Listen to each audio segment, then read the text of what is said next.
Hello students.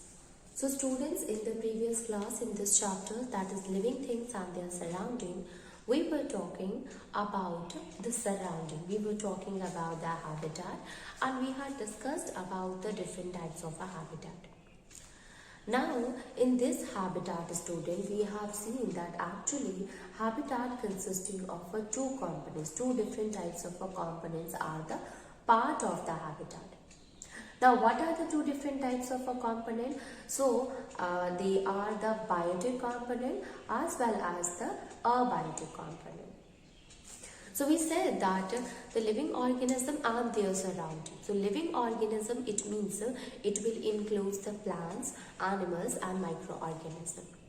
And when we talk about the biotic component, that will also include the living organism. It means the biotic component, it deals with the plant, animal and that of the microorganism. So either we can say the biotic or that of the living organism. Now the abiotic component is the surrounding that we are talking.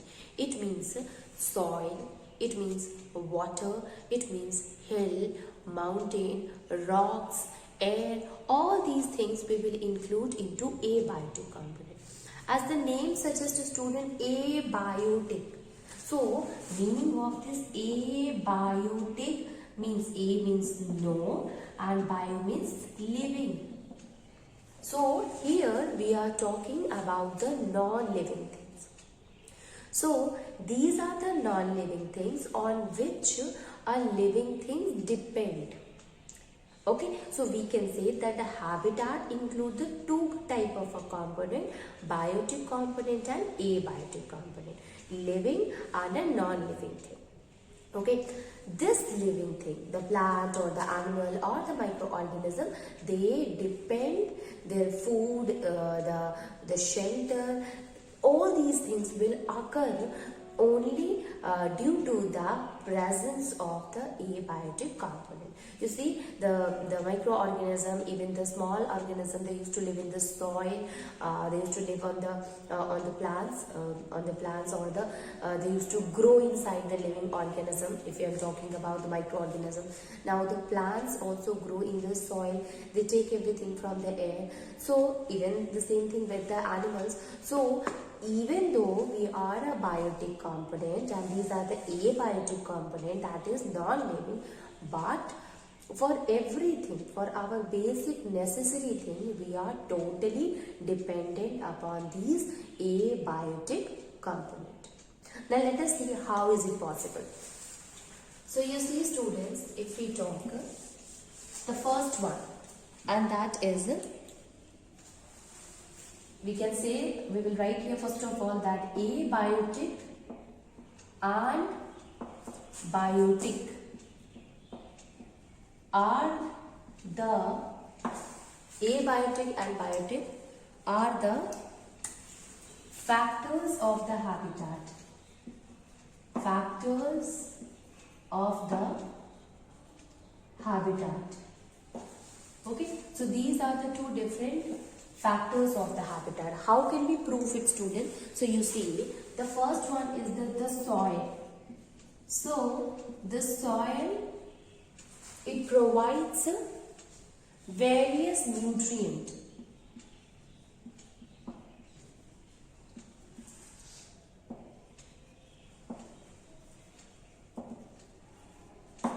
Such as,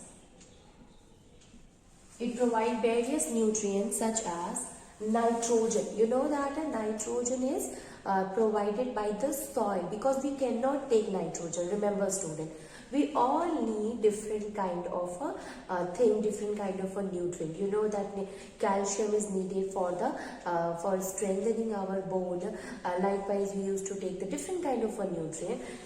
If we take an example, so the soil is there, soil help in taking the nutrient like nitrogen, which is very important for the all living organisms. So we can say that it provides nutrients such as nitrogen,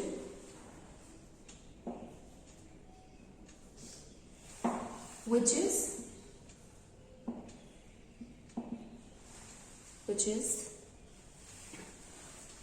good for the growth of plant.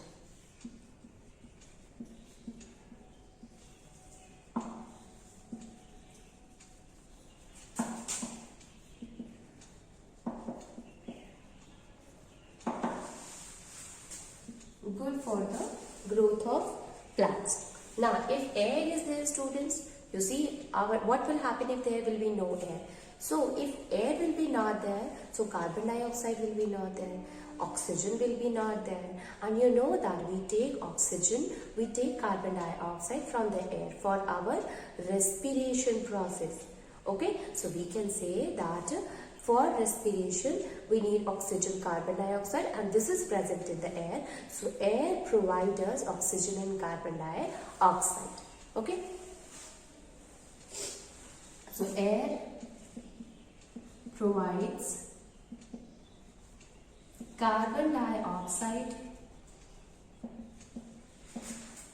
for making food. So plants, they used to prepare food with the help of carbon dioxide. So we can say that carbon dioxide is important for them. Okay, for making food. And oxygen for respiration.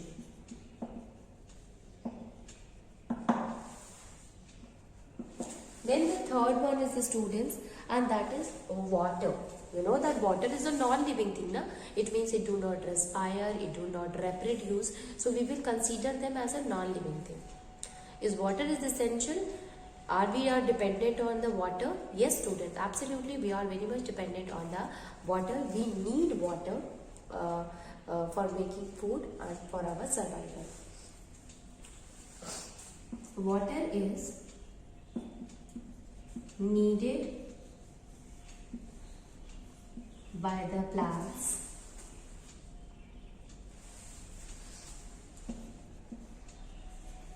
and animals for their survival.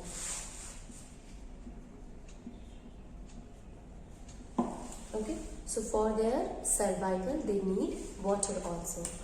Then sunlight is also important because sunlight helps in providing the energy, as well as you see that in the process of the photosynthesis, sunlight plays a very important role in carrying this process. So we can say that sunlight is also very important.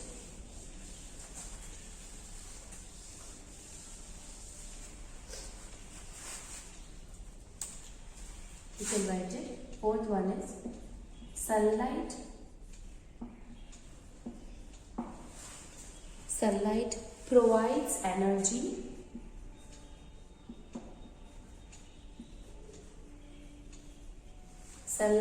it provides energy to the plants to make food.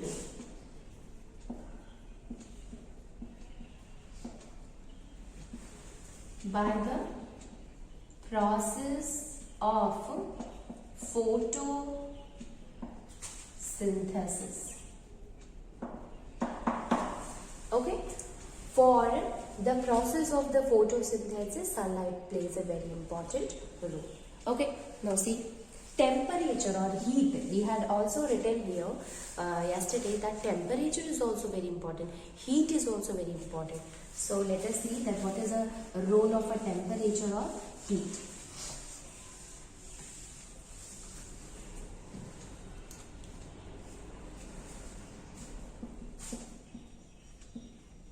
Temperature or heat, it is important for the germination of the seed. Okay, so seed, they can germinate. Germination of the seed occur only if a proper temperature will also be there. Okay, so for the germination of the seed, we can say that temperature or a proper heat is required. Or heat is required. It is required for the germination of the seeds.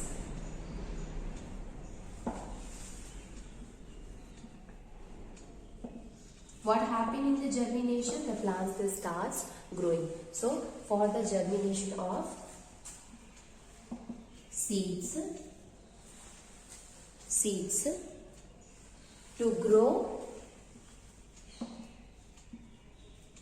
into new plants.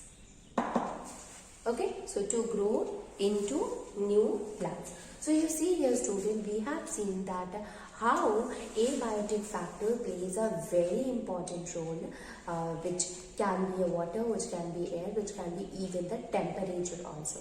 Okay, and we all biotic factors, we all living organism dependent on these abiotic factor.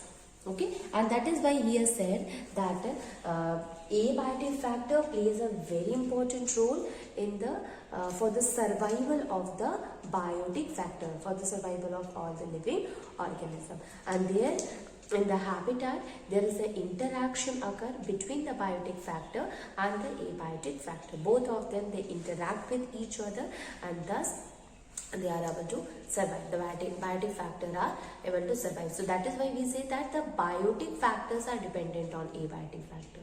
Okay, we are dependent on nature. Nature is not dependent on us, but we are dependent on nature. Here I am talking about the air, about the water. So what we are doing, these students, we are polluting the air, we are polluting the water. Even then we are knowing that ultimately we are going to use, either it can be air, it can be a water, it can be a soil also. So you see that the people, they are continuously polluting without knowing the consequences, and they are not thinking that we are dependent on them, they are not dependent, and we are going to use all the resources that they are providing to us. Then the next one is the adaptation.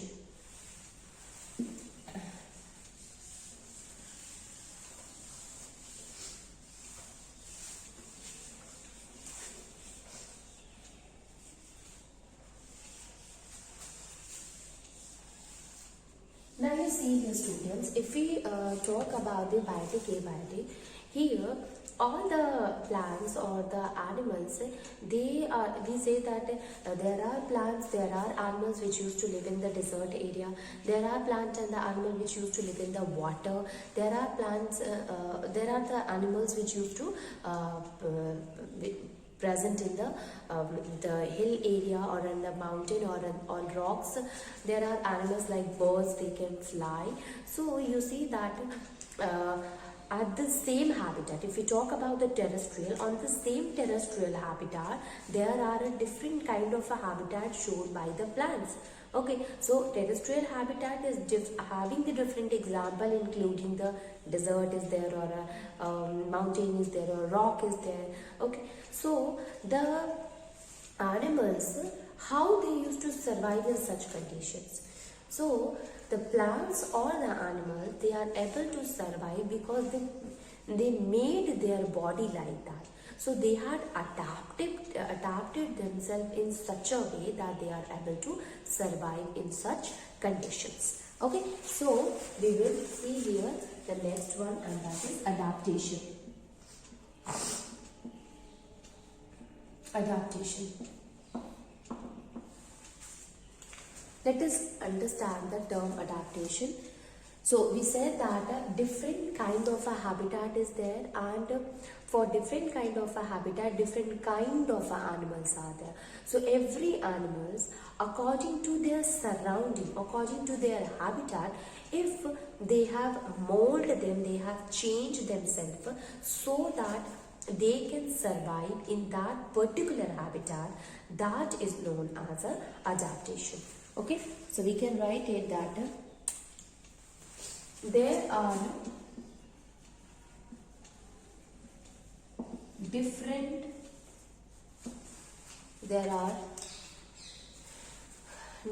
kind of a habitat.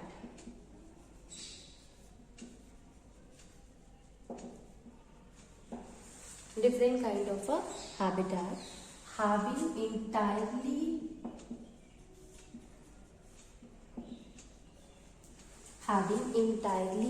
different environmental condition.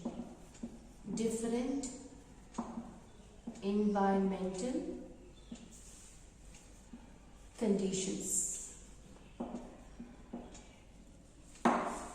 Okay, so different kind of a habitat is there which is having different entirely where the environmental conditions are absolutely different from each other. Okay, and different kind of a plant and animals, they live in such kind of a environmental conditions. Okay,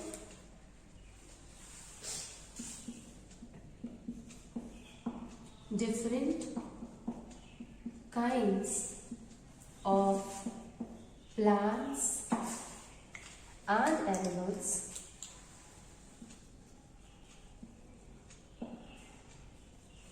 different kind of plants and animals live in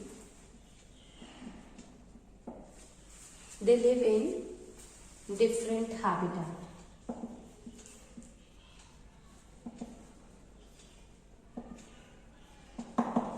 Okay, so different animals, plants and animals there, and different kind of a habitat is there. We can understand with the help of the example, and that can be, so we can understand here, students, you see, if suppose if we talk about the cactus or the camel, so why we are using continuously this example, student? It is because here the condition is not good, not favorable. So here very hot and dry area it is. So how a plant and the animals are able to survive?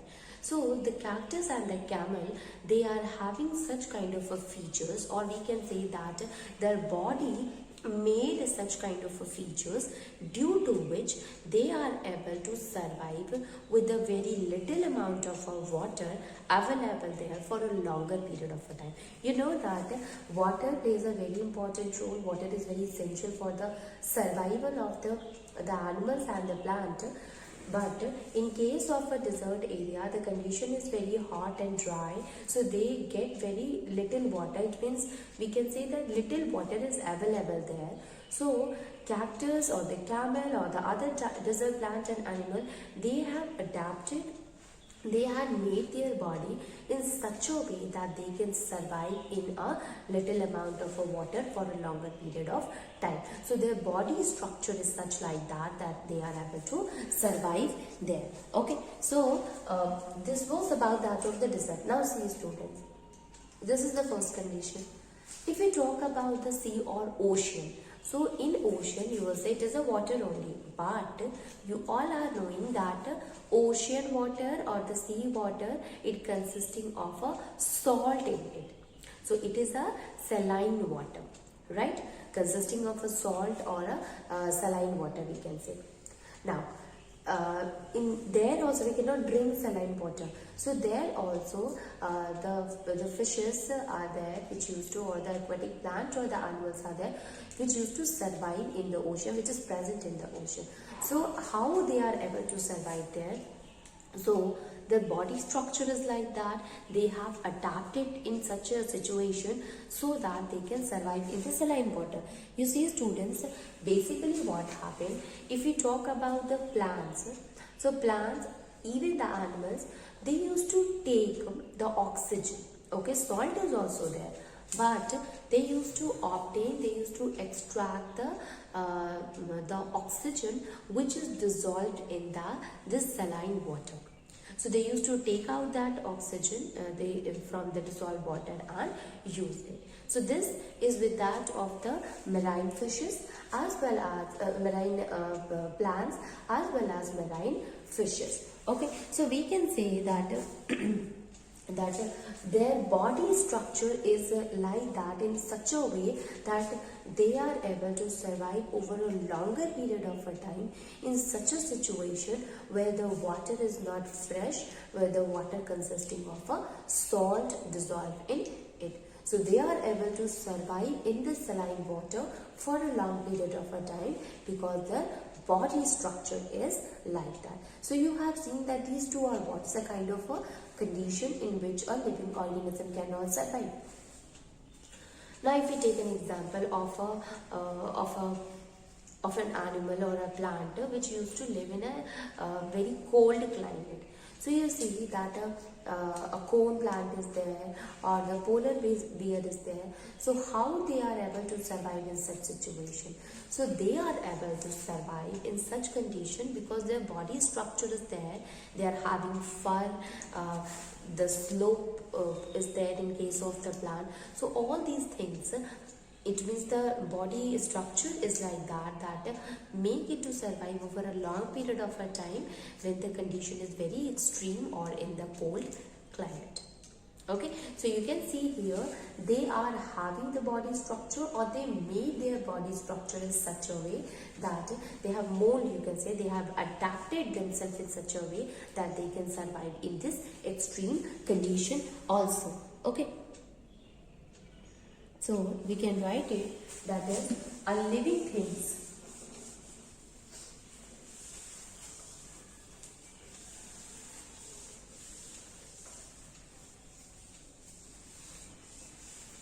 so we can write it that a living thing is able to survive. A living thing can survive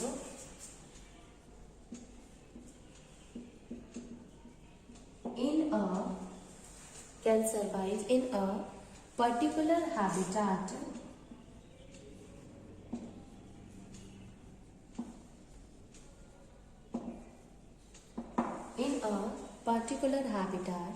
if its body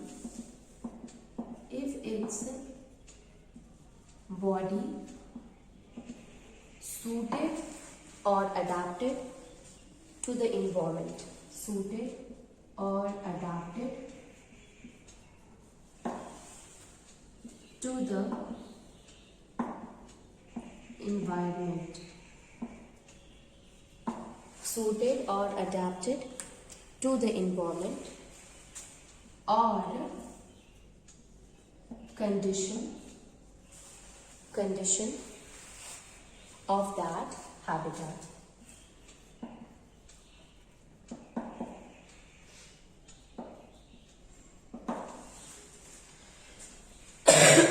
Sorry.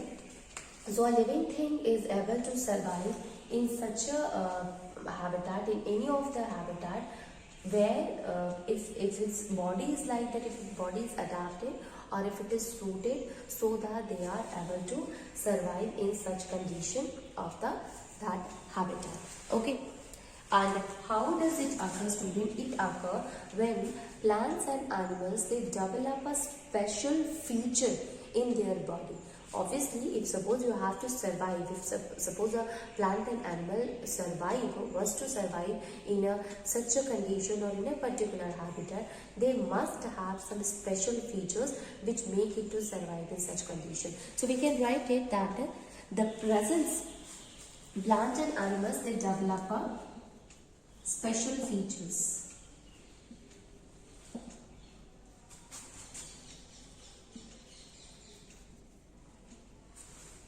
It develops a special feature.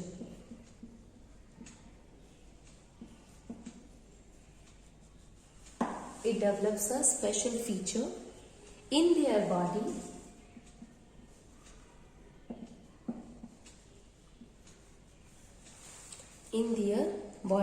in order to survive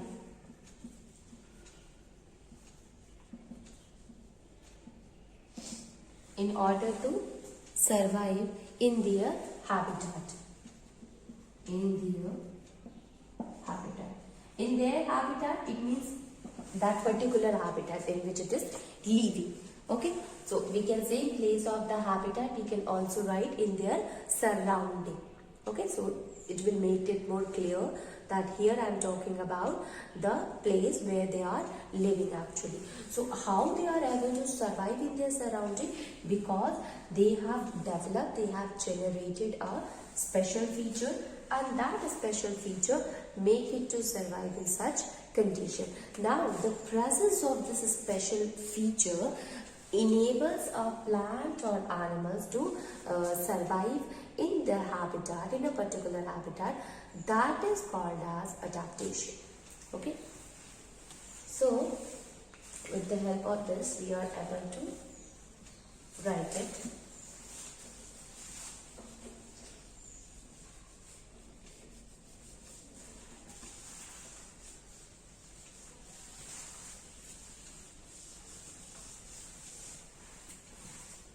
That is, the presence of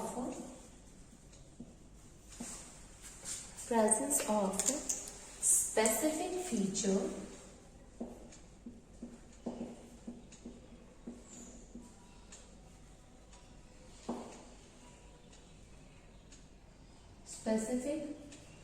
features which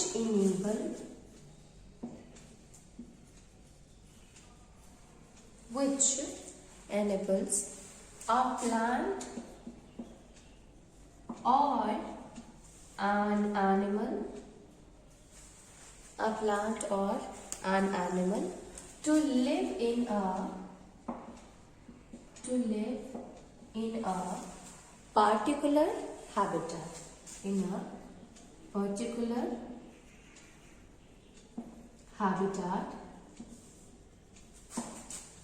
is called as adaptation.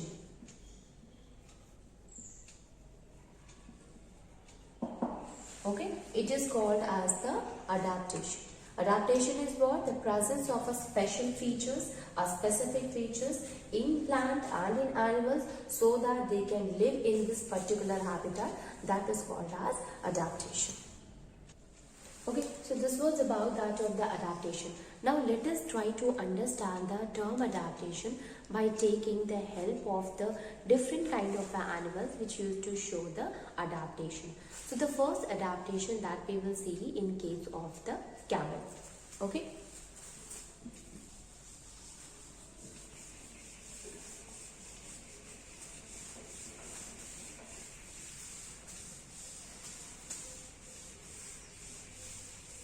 So, next one is the adaptation in camel.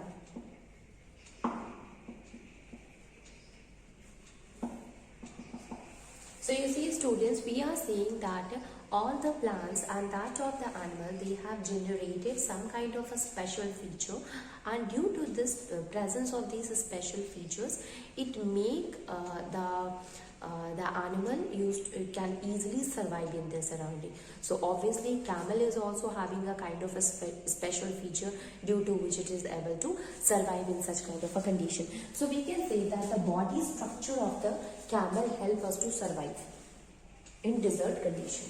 So the body structure of a camel helps it to survive.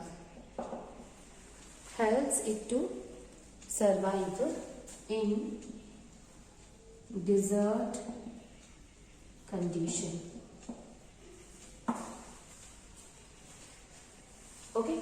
Now, what kind of adaptation a camel has adapted the student in its body structure? So, the first one is it is having long legs. What will happen if an animal is having a long legs? So having a long legs make a distance from the land to the body of the camel, and due to which it will you can say it will get less heat from the hot sand. Okay.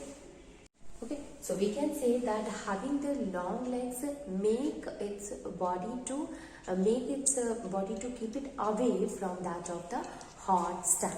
So the adaptation or the special feature that it has, the first one is the camel has long legs.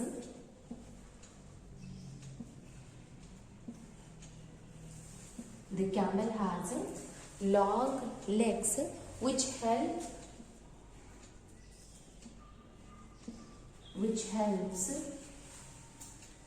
to keep its body away,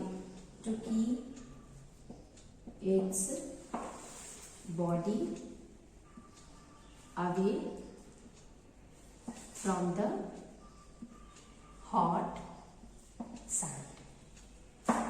Okay, it helps in keeping the body of that of the camel from that of the hot sand. Okay, now see.